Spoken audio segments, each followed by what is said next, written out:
How to partition your external time machine hard drive. Now that almost every Mac ships with a speedy solid-state drive, many of us have learned to live with smaller storage capacities in our computers. At the same time, external hard drives are cheaper than ever. That means it's easy to get yourself an external drive big enough to partition for both time machine backups and external storage. If you plan to use a drive for both of these purposes, there are a couple of points you need to know first. We've explained everything below, including how to store files on your Time Machine hard drive without even partitioning it first. Time Machine works by creating historic backups of your Mac. This means it keeps older copies of files even after you edit or delete them, until a time when you need more storage for newer backups. Thanks to these historic backups, you can travel back in time to restore your Mac's data. Here are several methods for how to restore your Mac using Time Machine, including what to do about searching for Time Machine backups.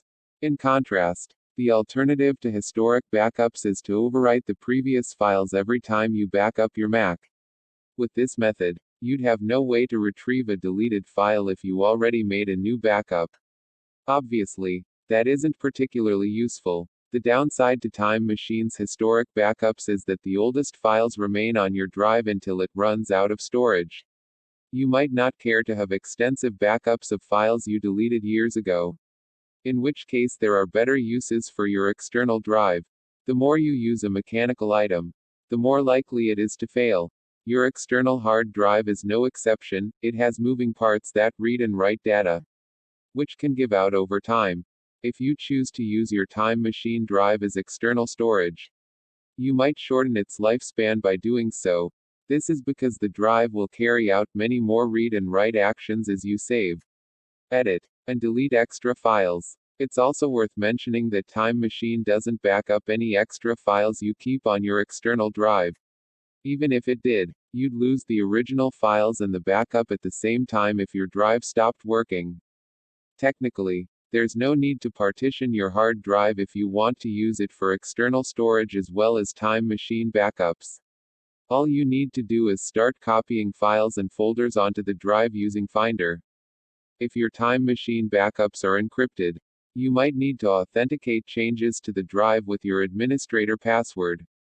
Just make sure you don't edit or save anything to the backups .backup folder. This is where Time Machine stores all its backups. As your external drive runs out of storage, Time Machine deletes the oldest files from the backups .backup folder to make space for new ones. If your files are in that folder, Time Machine might delete them as well. You might want to create a new folder, called Files, to clearly separate your files from your Time Machine backups. The above method is the quickest and easiest way to save files on your external Time Machine drive. Unlike using a partition, which we'll explain below, you can start saving files to the drive without erasing all your existing Time Machine backups first. But the lack of a partition also means your Time Machine backups will continue to swell in size until they take up all the free space on your external drive. Although Time Machine won't delete your personal files when this happens, it might take up more space than you want it to. That's why a partition is the most practical long-term solution. You can allocate a set amount of space for your Time Machine backups and for your file storage so neither one hogs the available storage.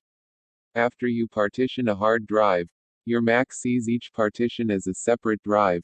They have distinct names, varying amounts of storage, and can use different formats. You even need to eject each partition separately before you can safely unplug your drive. Unfortunately, creating a new partition often erases your external drive. That means you may lose any existing Time Machine backups. You can make a Time Machine backup after partitioning the drive, but your backup history will restart from that point forward. Wondering whether you should partition your hard drive? We take a look at several reasons for and against partitioning today. You get to choose how much space to allocate for your Time Machine backups. We recommend that you allow 2 to 4 times the size of your Mac's internal drive. If you don't want years' worth of backups, you can reduce this size as you see fit. However, you shouldn't go smaller than double the size of your Mac. For example, If you have a 128 GB MacBook, you should allocate at least 256 GB for Time Machine backups. If you can spare more space, definitely do so. Connect your external hard drive to your Mac. Then go to Applications greater than Utilities and launch Disk Utility.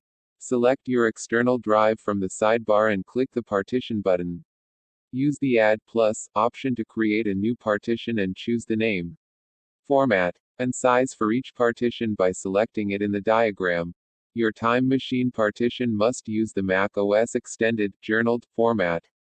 But your file storage partition can use any format. Choose exFAT if you plan to use it with Windows, otherwise choose Mac OS Extended, journaled. When you're ready to create your partition, click Apply, followed by Partition. When the process completes, you should see each partition as a separate drive in Finder. If you can't partition your external drive, you may need to reformat it first. Select your drive in the sidebar and click the Erase button. Choose any name and select the Mac OS Extended, journaled format. After erasing the drive, return to Step 2 above. Time Machine is your Mac's built-in utility for backing up your computer. We'll show you how to set up Time Machine, make backups, and more. Again, to do this, open the Apple menu and go to System Preferences greater than Time Machine. Click Select Disk and choose your new Time Machine partition to start creating a backup. Remember that your Time Machine backups will start from scratch from this date forward. Also, don't forget that you need to create separate backups for anything in your file storage partition. If you don't need access to 5 years worth of backups, and you're careful about keeping your most precious data safe, you probably don't need too much space for Time Machine. By partitioning your drive, it's easy to create a separate space for Time Machine backups alongside other media or files you want to store. If you find you're still running short on storage, you'll be glad to know that external hard drives are cheaper than ever. Take a look at the best external drives for a Mac. Text source, makeuseof.com.